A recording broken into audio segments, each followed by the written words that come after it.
Hello student, welcome to the our class. વિદ્યાર્થી મિત્રો, હું છું તમારો મેન્ટોર શિક્ષક હિમાંશુ સરદારા સર. આજે લઈને આવ્યો છું નેક્સ્ટ ચેપ્ટર એનસીઆરટી ટેક્સ્ટ બુકની અંદરથી ચેપ્ટર નંબર 11 આલ્કોહોલ, ફિનોલ અને ઇથર.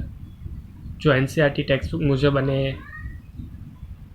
થોડુંક એક્ઝામ દૃષ્ટિકોણથી જોવા જઈએ તો MCQ 3 માર્કના નિયર અબાઉટ હોઈ શકે છે અને કુલ ગુણભાર વેઇટેજ તેનો 6 માર્ક જેટલો છે.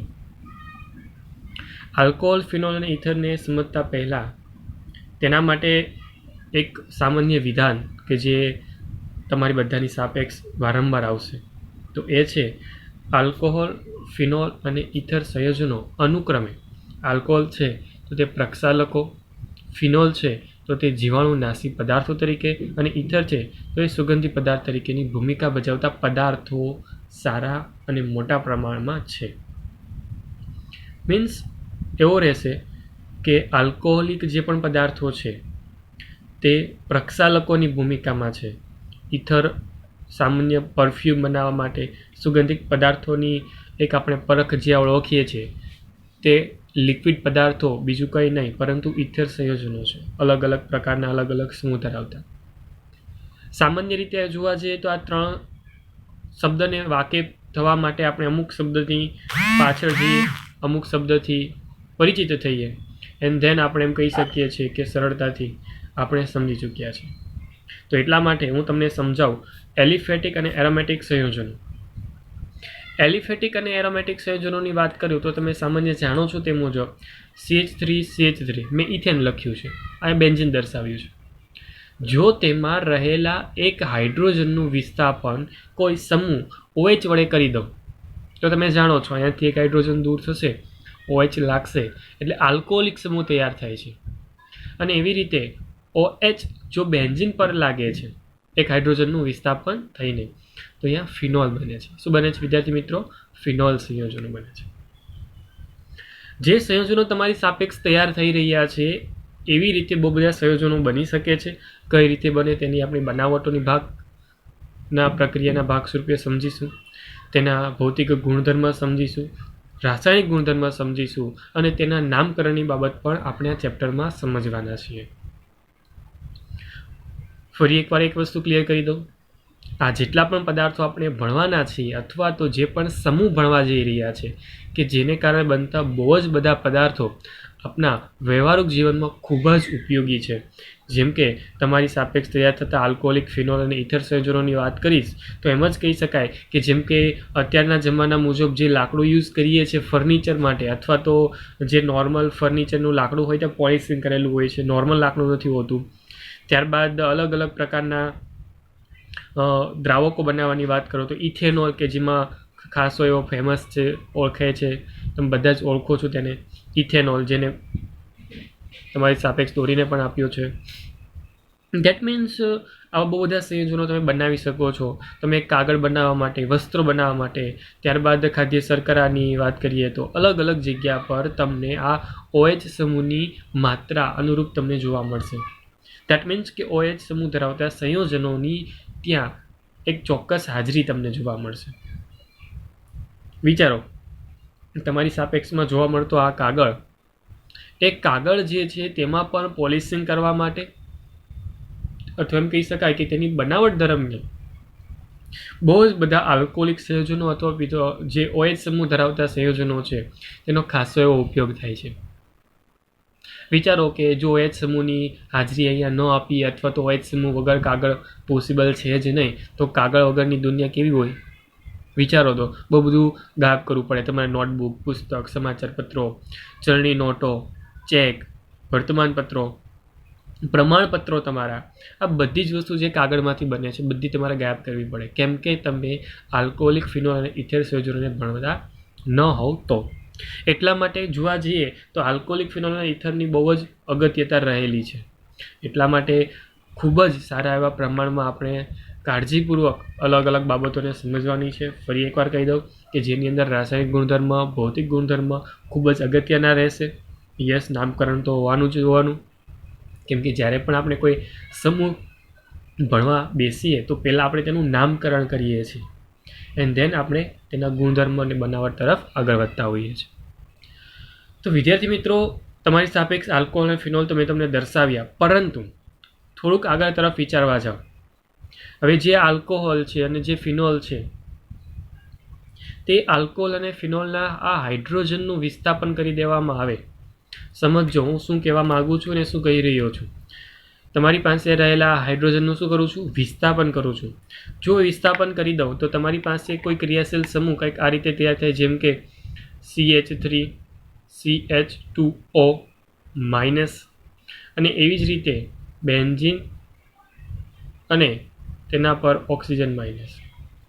ઓકે, તો આ જે ક્રિયાવિધિ પ્રમાણે જે તૈયાર થયેલા સમૂહ છે તેના નામ બદલાય છે, તેના ઉચ્ચારણો બદલાય છે, કેમ કે અહીંયા હાઇડ્રોજનનું વિસ્થાપન થઈ ગયું છે. અને હાઇડ્રોજનનું વિસ્થાપન થવાને કારણે આ જે ક્રિયાશીલ સમૂહ તૈયાર થતો હોય તેને આપણે આલ્કોક્સી શબ્દ આપીએ છીએ, અને જે આ ક્રિયાશીલ સમૂહ તૈયાર થતો હોય તેને એરાઇલોક્સી શબ્દથી ઓળખીએ છીએ. આમાં કંઈ નવું નથી, પરંતુ ઓક્સી શબ્દ લાગી આવે છે. અને બાકીનો જે પણ ક્રિયાશીલ સમૂહ હાજર હોય તેને અનુલક્ષીને શબ્દ એડ કરી દેવાનો. જેમ કે અહીંયા ઇથેન હાજર છે તો ઇથોક્સી કહેવાય. શું કહેવાય? ઇથોક્સી. એવી રીતે અનુરૂપ જે બી હાજર છે, પ્રોપેન છે, બ્યુટેન છે, નોનેન છે, કોઈ પણ. ક્લિયર? તો એ મુજબ તમે અહીંયા બનાવી શકો છો. પરંતુ હવે હું એમ જ કહી દઉં કે આ હાઇડ્રોજનનું જે વિસ્થાપન તમે કર્યું છે અને જે ક્રિયાશીલ સમૂહ તૈયાર થયો છે તેના સ્થાન પર હું કોઈ બીજો ક્રિયાશીલ સમૂહ એડ કરી દઉં. ધેટ મીન્સ કે તમારા હાઇડ્રોજનનું વિસ્થાપન કોઈ બીજા ક્રિયાશીલ સમૂહ વડે કરી દઉં. હું કંઈક CH3 વડે કરી દઉં, જેમ કે બનાવી દો કોઈ એક સંયોજન CH3OCH3. શું કર્યું મેં? તો કે તમારી પાસે CH3OH હતું, તો આ ઓક્સિજન જે છે તેની સાથે જોડાયેલો હાઇડ્રોજનનું વિસ્થાપન CH3 દ્વારા કરી દઉં છું. કોના દ્વારા કરી દઉં છું? CH3 દ્વારા. એટલે હાઇડ્રોજનના સ્થાને પાછો કોઈ આલ્કાઇલ સમૂહ આવી ગયો.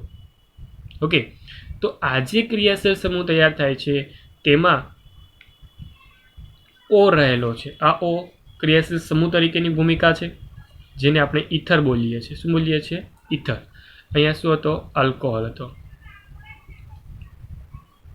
અહીંયા કયો ક્રિયાશીલ સમૂહ તૈયાર થયો? ઇથર ક્રિયાશીલ સમૂહ તૈયાર થયો. જેમ કે તમારી સાપેક્ષ તૈયાર થયેલું CH3OCH3 છે તો તેને ડાય મિથાઇલ ઇથર કહેવાય છે. શું કહેવાય છે?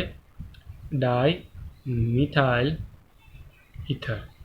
બાકીની નામકરણની પ્રોસેસ કઈ રીતે આવે છે આપણે બધું આગળના ભાગ સ્વરૂપે 1 by 1 સમજવાના છે. કોઈ ચિંતા કરવાની જરૂર નથી, પરંતુ થોડીક એવી સમજના ભાગ માટે અથવા તો આપણે પરિચય મેળવવા માટે મેં તેનું નામ અત્યારે કહી દીધું છે.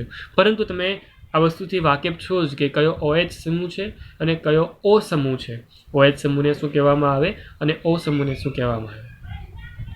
તો આમ આ 3 શબ્દ સાથે આપણે કામકાજ અહીંયા કરવાનું છે, અને વારંવાર આ 3 શબ્દને ધ્યાનમાં લઈને જ આપણે કામકાજ કરીને યોગ્ય જ્ઞાન મેળવવાનું છે. ક્લિયર? એટલે ટૂંકમાં આમ કહી શકાય કે આલ્કોહોલ અને ફિનોલ જેવા સંયોજનોની અંદર રહેલા OH સમૂહ એટલે કે હાઇડ્રોક્સી સમૂહ. કયો સમૂહ કહેવાય આને? હાઇડ્રોક્સી સમૂહ. હવે સરે થોડી વારમાં પહેલાં એમ કહેતા હતા કે આલ્કોહોલિક સમૂહ છે, તો હાઇડ્રોક્સી અને આલ્કોહોલ બંને આલ્કોહોલિક ભાગ તૈયાર થઈ છે, એટલે માટે આલ્કોહોલ પણ કહેવાય છે, અને હાઇડ્રોક્સી એટલે OH હાઇડ્રોક્સીના નામથી પણ ઓળખાય છે. તો કંઈ નવું નથી. એટલા માટે એમ બોલું છું કે આ આલ્કોહોલ અને ફિનોલ જે છે તેના હાઇડ્રોક્સી સમૂહના હાઇડ્રોક્સી સમૂહના હાઇડ્રોજનનું વિસ્થાપન કોઈ આલ્કાઇલ અથવા તો એરાઇલ વડે કરી દેવામાં આવે તો ઇથર ત્યાં બનવાનો છે. ઓકે, તો જે આપણે એક એક્ઝામ્પલના ભાગ સ્વરૂપે જોઈ શકો છો તે રીતે તમે આગળના ભાગમાં અલગ અલગ સ્વરૂપમાં તમે એ જોશો. વિદ્યાર્થી મિત્રો, તમારી સાપેક્ષ હું અમુક પ્રકારના વર્ગીકરણની પણ વાત અત્યારે કરું છું. જેમ કે હું વાત કરવા જઈ રહ્યો છું વર્ગીકરણની. 1 by 1 અલગ અલગ રીતે જ કરીશ. જો આખો ક્રિયાશીલ સમૂહ ઇથર અલગ છે, એટલા માટે પહેલાં આપણે ચર્ચા કરીશું આલ્કોહોલ ફિનોલની એન્ડ ધેન ઇથરની. ઓકે, ચાલો વર્ગીકરણ કરીએ, વર્ગીકરણ સમજીએ.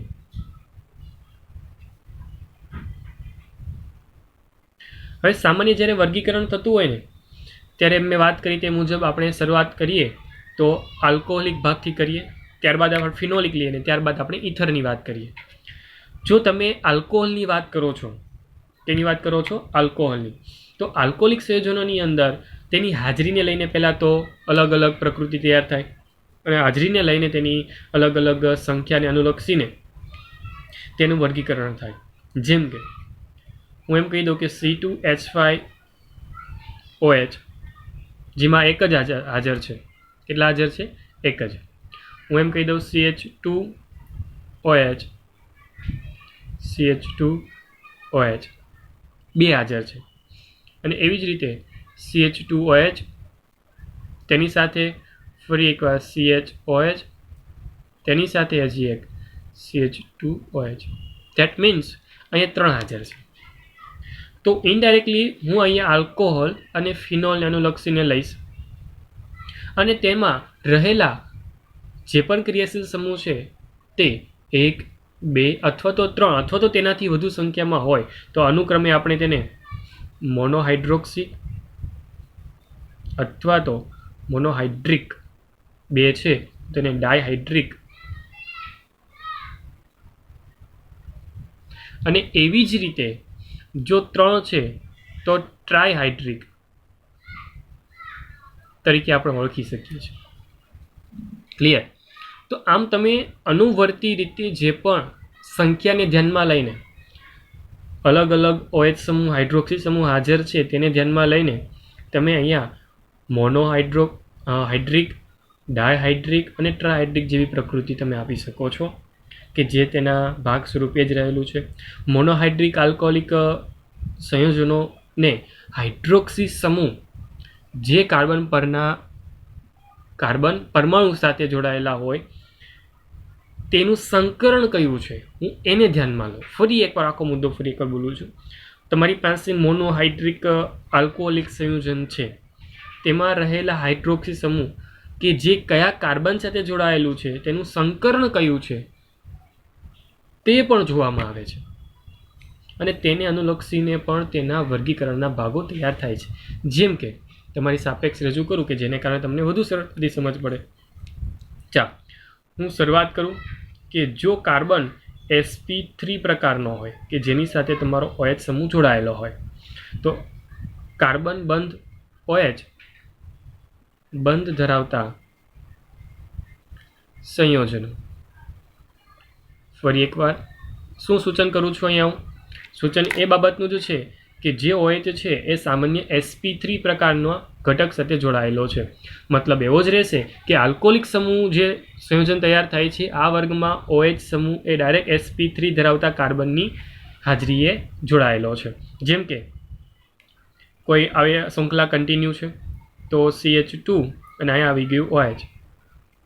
આવું પણ હોઈ શકે, આવો પણ હોઈ શકે CHOH અથવા તો આવો પણ હોઈ શકે.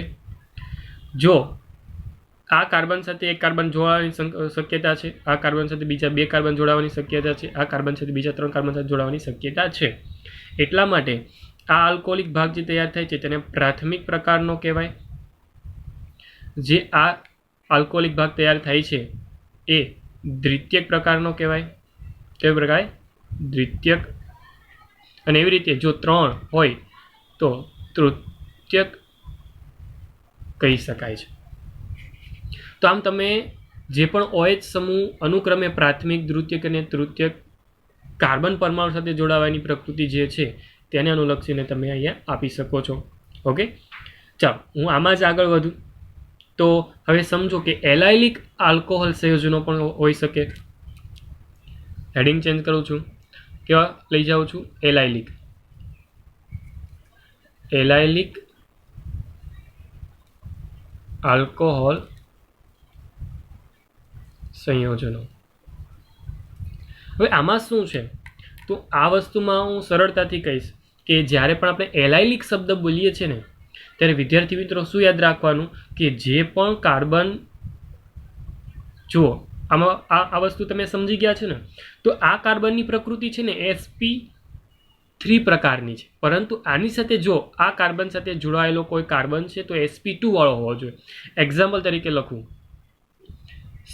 CH2 ડબલ બંધ CH2 આની સાથે જોડાયેલો છે OH. હવે આ OH જે છે એ સામાન્ય પ્રાથમિક પ્રકારનો છે ઓકે, પરંતુ પ્રાથમિક તો છે, પરંતુ એ એલાઇલિક છે. પણ કેવો છે હવે? એલાઇલિક. કેમ એલાઇલિક છે? આમાં સિમ્પલ છે કે પ્રકૃતિ કોઈ પણ હોઈ શકતી હતી, જેમાં આપણે sp3 ને ધ્યાનમાં લઈને જ વાત કરીએ છીએ. આ એની અંદરની જ વાત કરું છું. એટલે સમજો આ પહેલો ભાગ અત્યારે હું ચર્ચાના ભાગ સ્વરૂપે જ લખું છું. એટલા માટે આ પહેલો ભાગ બોલું છું કેમ કે આ sp3 સાથેની જ પ્રકૃતિ છે. અહીંયા પણ હતી, અહીંયા પણ છે અને અહીંયા પણ છે. હું એવી રીતે જો આમાં દોરું, આગળ દોરું તો CH2 ડબલ બંધ, CH, અહીંયા એક CH હોય, આ બીજા કોઈ કાર્બન સાથે જોડાવાની પ્રકૃતિ ધરાવતો અહીંયા OH હોય. અને એવી જ રીતે હું કન્ટિન્યુ આગળ દોરવા જાઉં તો CH2 ડબલ બંધ CH, આ બીજા બે કાર્બન સાથે જોડાવાની પ્રકૃતિ પણ ધરાવતો હોય ને OH હોય. તો આ સ્વાભાવિક છે કે દ્વિતીયક જ છે અને આ પણ સ્વાભાવિક છે કે તૃતીયક જ છે. પરંતુ અહીંયા જોવાનું શું છે તો કે જોવાનું એ છે કે આલ્કોહોલ સંયોજનોમાં જે OH છે તે OH સમૂહ કાર્બન કાર્બન દ્વિબંધ પછીના sp3 સંકૃત સાથે જોડાયેલો હોય. કાર્બન કાર્બન દ્વિબંધ પછીના sp3 પ્રકારના સંકરણના કાર્બન સાથે જોડાયેલો હોય. તો અહીંયા જોઈ શકો છો બે ડબલ બંધ પછીનો આ કાર્બન કે જેનું સંકરણ sp3 જ છે, તો તેને શું કહેવાય છે? એલાઇલિક સંયોજન. ક્લિયર? આ sp3 પ્રકારનો જ છે અને આ પણ sp3 પ્રકારનો જ કાર્બન છે. એમાં કોઈ નવીનતા નથી. ઓકે, એટલે ફક્ત આ નામને યાદ રાખવાનું. તમને એકવાર આ વસ્તુ મેં બતાવી, આની અંદર જ હું આ વસ્તુ બતાવી રહ્યો છું. આને આમાં કાંઈ ફેર નથી, પરંતુ આનો જે એક ભાગ છે આ એલાઇલિક આલ્કોહોલિક સંયોજન. ક્લિયર? ચાલો, હું આ ભાગની અંદર જ તમને બેન્ઝેલિક પણ બતાવી દઉં. બેન્ઝેલિક કઈ રીતે? સમજો કે આ રીતે બેન્ઝાઇલિક આલ્કોહોલ સંયોજનો. જેમ અહીંયા એલાઇલિકની વાત કરીને તેમ બેન્ઝાઇલિકની વાત કરવાની છે. એમાં કોઈ પ્રકારનો ફેર નથી. શું કરવાનું તો કે સમજો કે તમારી પાસે બેન્ઝીન જે છે તેની સાથે ડાયરેક્ટ અટેચ નહીં થાય.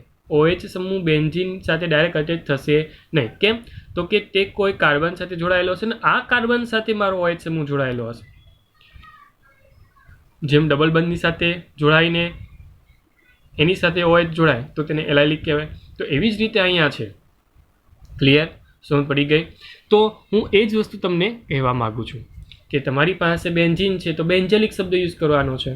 તો આમાં પણ એ જ વસ્તુને ધ્યાનમાં લઈને ફરી એકવાર સ્ટ્રક્ચર દોરું તો અહીંયા CH હજી એક સંયોજકતા ખુલ્લી કરી દઉં છું કે જે કોઈ કાર્બનની પ્રકૃતિ હોઈ શકે અને આ થઈ ગયો OH. અને એવી જ રીતે હજી એક આગળનું સંયોજન દોરું કે જેની અંદર પણ બે સંયોજકતા છૂટી છે અને આ OH તમારી સાપેક્ષ રજૂ કરું તો અહીંયા પણ એ જ પ્રકૃતિ છે કે આ પ્રાથમિક પ્રકારનો બેન્ઝાઇલિક સંયોજન કહેવાય, આ દ્વિતીયક પ્રકારનો બેન્ઝાઇલિક સંયોજન કહેવાય અને આ તૃતીયક પ્રકારનો બેન્ઝાઇલિક સંયોજન કહેવાય. તો આમ એલાઇલિક અને બેન્ઝાઇલિક આલ્કોહોલ સંયોજનો પ્રાથમિક, દ્વિતીયક કે તૃતીયક પ્રકારના હોઈ શકે છે. પરંતુ અહીંયા જોવાનું શું છે તો કે સંકરણ જે OH સમૂહ જોડાય તે કાર્બન sp3 પ્રકારનો જ હોય જોવા મળે છે. કેમ કે તે સિંગલ બંધથી જોડાયેલો હોય અને સિંગલ બંધથી જોડાયેલા બધા કાર્બન કેવું સંકરણ ધરાવતા હોય? sp3. ક્લિયર? તો આ વાત કોના આધારે થઈ? તો આ વાત sp3 સંકરણને ધ્યાનમાં લઈને થઈ કે જેની અંદર આપણે એલાઇલિક અને બેન્ઝેલિક શબ્દને સમજ્યા. ક્લિયર? હવે આ જ વસ્તુને હું ધ્યાનમાં લઉં છું પરંતુ સંકરણને ચેન્જ કરી દઉં. ઓકે, તો સંકરણને ચેન્જ કરીને વાત યોગ્ય રીતે તમે કરી શકો છો. ચાલો એ પણ વસ્તુ સમજીએ. નંબર 2 પર આગળ વધું. ચાલો નંબર 2 ની અંદર CsP2OH. ક્લિયર? CsP2OH બંધ ધરાવતા સંયોજનો. વસ્તુ ક્લિયર છે કે જે સંયોજનો હશે તે સામાન્ય કાર્બન ડબલ બંધની પ્રકૃતિ હશે. ક્લિયર? તો તમે સ્વાભાવિક છે કે અહીંયા તમે સરળતાથી સમજી શકો છો તે મુજબ એક્ઝામ્પલ તરીકે દોરી દઉં. એક જ સંયોજન દોરું જેમ કે CH2 ડબલ બંધ CH અને આની સાથે જોડી દો OH. તો આ જે OH જોડાયેલો છે તે કાર્બનનું સંકરણ જુઓ કેવું છે? sp2 પ્રકારનું, કેમ કે ડબલ બંધની માત્રા સાથે જોડાયેલો છે. અને જ્યારે આવા સંયોજનો હોય કે જે સામાન્ય રીતે ડબલ બંધ ધરાવતા કાર્બન સાથે જ OH જોડાયેલો છે, એટલે કે વિનાઇલિક કાર્બન હોય. કેવો કાર્બન કહ્યું અહીંયા મેં તમને? વિનાઇલિક કાર્બન. વિનાઇલિક કાર્બન પરમાણુ અથવા તો જો એરોમેટિક સંયોજન દોરું તો એરાઇલ કાર્બન પરમાણુ સાથે જ જોડાયેલો હોય. કેમ એરાઇલ કાર્બન બોલું છું? કેમ કે બેન્ઝીનની પ્રકૃતિ કેવી છે? ડબલ બંધવાળી છે.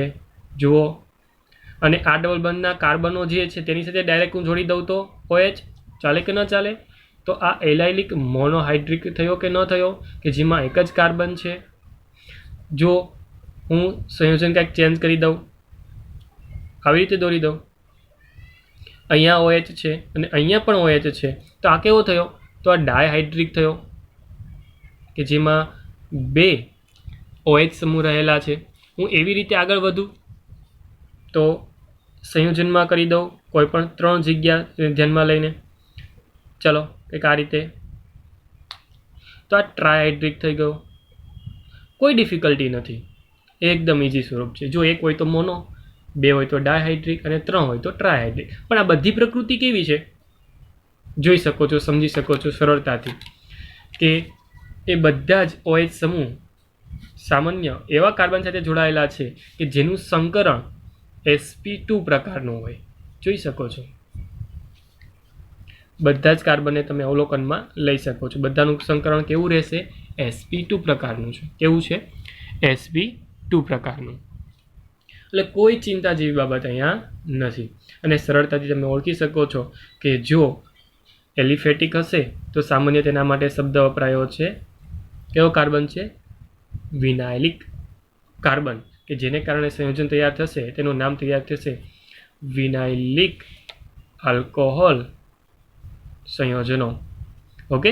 અને એવી રીતે તમારી સાપેક્ષ બેન્ઝીન સંયોજનોની પણ વાત કરવા જાઓ તો અહીંયા સામાન્ય પ્રકૃતિ, હું આની સાથે આ અટેચ નથી કરવા માગતો. એનું નાનું રીઝન એ જ છે કે જ્યારે હું sp2 વાળું વાત કરીશ ને તો અહીંયા એ જ વસ્તુ તૈયાર થાય છે, જાતે તૈયાર થઈ જાય છે. એટલે હું કોઈ ચિંતાની ધ્યાનમાં લેતો જ નથી, કેમ કે અહીંયા તમને ડાયરેક્ટ એ જ પ્રકૃતિ મળી આવે છે. ક્લિયર? અને જેને કારણે મોનોહાઇડ્રિક 1 હોય તો, ડાયહાઇડ્રિક 2 હોય તો, અને ટ્રાયહાઇડ્રિક 3 હોય તો સરળતાથી મળી જાય છે. ચાલો, આ તો આપણે આલ્કોહોલની વાત કરી. ચાલો આપણે ઇથરની પણ વાત કરીએ. ચાલો, જો ઇથરની વાત કરવા જઈએ ને તો એમાં તો સિમ્પલ પ્રકૃતિ છે. ઇથર સંયોજનો, જો ઇથર સંયોજનોની વાત કરવા જઈએ ને તો ઇથર એટલે કે આવું સંયોજન કે જેમાં બંને તરફ કોઈ ક્રિયાશીલ સમૂહ જોડાયેલો હોઈ શકે. હવે આ 2 સમાન પણ હોઈ શકે છે અને અસમાન પણ હોઈ શકે છે.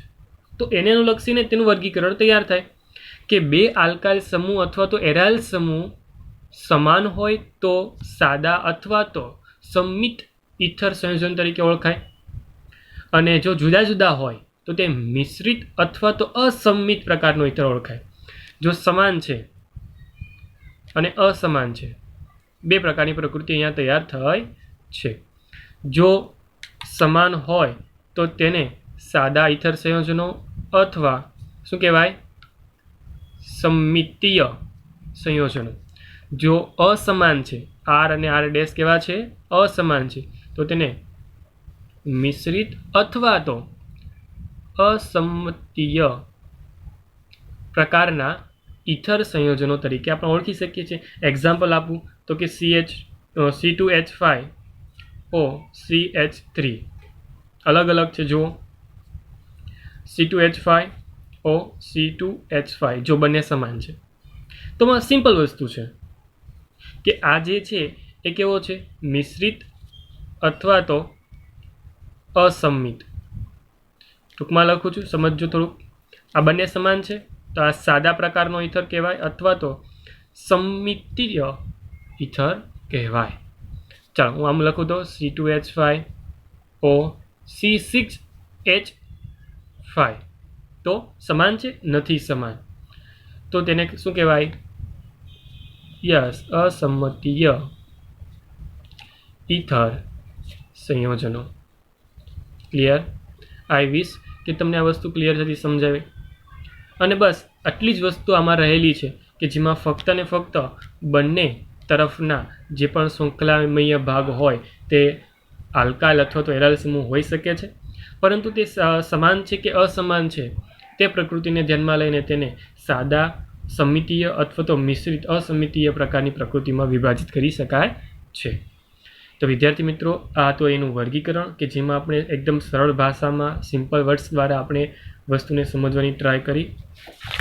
અને ફરી એકવાર હું એ જ કહીશ કે આ ચેપ્ટરની અંદર તમને ખૂબ જ સરળતાથી સમજ પડી જાય તેવી બધી બાબતો રહેલી છે કે જે તમને ભણવાની પણ મજા આવશે, કેમ કે આપણે એક ઓર્ગેનિકનું ચેપ્ટર ભણી ચૂક્યા છીએ, હેલો આલ્કેન હેલો એરિન, કે જેની સાપેક્ષમાં બધા ચેપ્ટરો ખૂબ જ સહેલા સાબિત થશે. તો વિદ્યાર્થી મિત્રો, આજના લેક્ચરમાં બસ એટલું જ. ફરી એકવાર મળીશું નામકરણની વિધિ સાથે કે જેના પાયારૂપ રહેશે 11મું ધોરણ, અને તેના કન્ટિન્યુ બેઝ તરફ આપણે નેક્સ્ટ લેક્ચર તરફ આગળ વધીશું. ત્યાં સુધી મને રજા આપો. હું છું તમારો મેન્ટોર શિક્ષક Himanshu Sardara sir. Thank you so much.